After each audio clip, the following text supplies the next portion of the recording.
নমস্কার বন্ধুরা, এটা একটু বিতর্কযুক্ত ভিডিও হতে পারে, ক্ষমা করবেন তার জন্য। দেখুন, আমি একটু কথা বলতে চাই, আমার নিজস্ব এটা ব্যক্তিগত মতামত, আপনাদের মতামত অবশ্যই শেয়ার করবেন। আমরা যে রামলালার যে মূর্তিটা দেখেছি, সেটা কিন্তু কালো কালো এবং সত্যি কথা বলতে একটা সৌন্দর্যবোধ যে থাকা কথা কোনো ভগবানের মূর্তিতে, সেটা কিন্তু আমার চোখে পড়েনি। হয়তো ওই রামলালার যে মূর্তি, সেটা হয়তো কোনো দক্ষিণী ভাস্কর শিল্পী তিনি হয়তো করেছেন। তো এখানে দেখতেই পাচ্ছেন যে কর্ণাটকের একজন কোনো শিল্পী, তিনি কিন্তু যার নাম অরুণ যোগীরাজ, ইনি কিন্তু করেছেন এই যে মূর্তিটাকে ইনি কিন্তু বানিয়েছেন। তো এটা কিন্তু আমার পার্সোনালি ভালো লাগেনি। কেন, দেখুন, কোনো মূর্তি যখন দেখি আমরা, আমরা রামকে কখনো এরকম কালো কি দেখেছেন কখনো? ছোট বাচ্চা হলেও নাকি কালো দেখেছেন?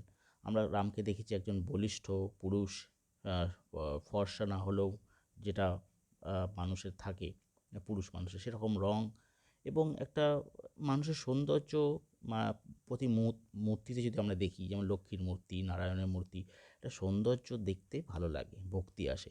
এই মূর্তিটা দেখতে কিন্তু কালো এবং সত্যি দেখতে খুব একটা ভালো না। হয়তো এটা দক্ষিণী যে কালচার, সাউথ ইন্ডিয়ান যে মূর্তিগুলো থাকে কালো, সেরকম ধরনের কিছু একটা উনি বানিয়েছেন এবং সেটাই কিন্তু উনি এটা যে রামলালা প্রতিষ্ঠা হয়েছিল, প্রাণ প্রতিষ্ঠা উত্তরপ্রদেশে অযোধ্যায়, সেটাই কিন্তু করেছেন। কিন্তু কথা হচ্ছে যে এটা কি সত্যি দেখতে সুন্দর? আপনারা কি মনে করেন? যদি আপনাদের একটা অনেস্ট ভিউ দেন, যদি কোনো বিতর্কিত মন্তব্য ছাড়া ভিউ দেন, যদি ঠাকুরকে না ভয় পেয়ে আপনারা একটা মতামত দেন, তা আপনাদের কি ভাল লেগেছে মূর্তিটা দেখতে? সত্যি কথা বলুন। আমি একটা মূর্তি দেখবো যেটা ঠাকুরের দেখে সত্যিই ভক্তি আসবে, কালো না, এরকম একটা চ চোখ যেটা জ্বলজ্বল করছে, কিছু একটা মার্বেল জাতীয় দিয়ে তৈরি করেছেন। ভাই, ভক্তি তো মনে, সেটা যেমনই হোক, কালো হোক কি ফর্সা হোক, কিন্তু তবুও একটা চোখের দেখা, একটা ভালো লাগার দেখা। আমরা মূর্তি দেখতাম ছোটোবেলায়, দেখতে কত সুন্দর লাগতো, কত সুন্দর দেখতে লাগতো তাদের চেহারা, তাদের ভক্তি আসতো। এরকম একটা কালো বানালেন কেন? এটা কি শুধুই দক্ষিণী ভাবনা চিন্তা? শুধুই কি এটা দক্ষিণী শিল্পী যিনি করেছেন তার মাথা থেকে এসছে বলেই কি এরকম কালো দেখতে করেছেন উনি?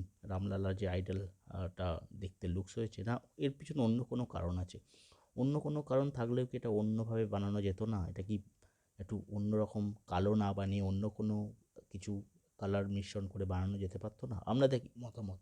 হয়তো আমি জানি না, এরকম একটা বিতর্কিত মন্তব্য করে ফেললাম। তো আপনাদের অবশ্যই মতামত জানাবেন। সবারই থেকেই কিছু না কিছু শেখার আছে। এটা কোনো কারো বিরুদ্ধে কিছু বলার না, কারো কিছু খারাপ কিছু না। এটা আমার পার্সোনাল মনে হয়েছে। আপনাদের কি মনে হচ্ছে সেটা অবশ্যই আপনারা জানাবেন।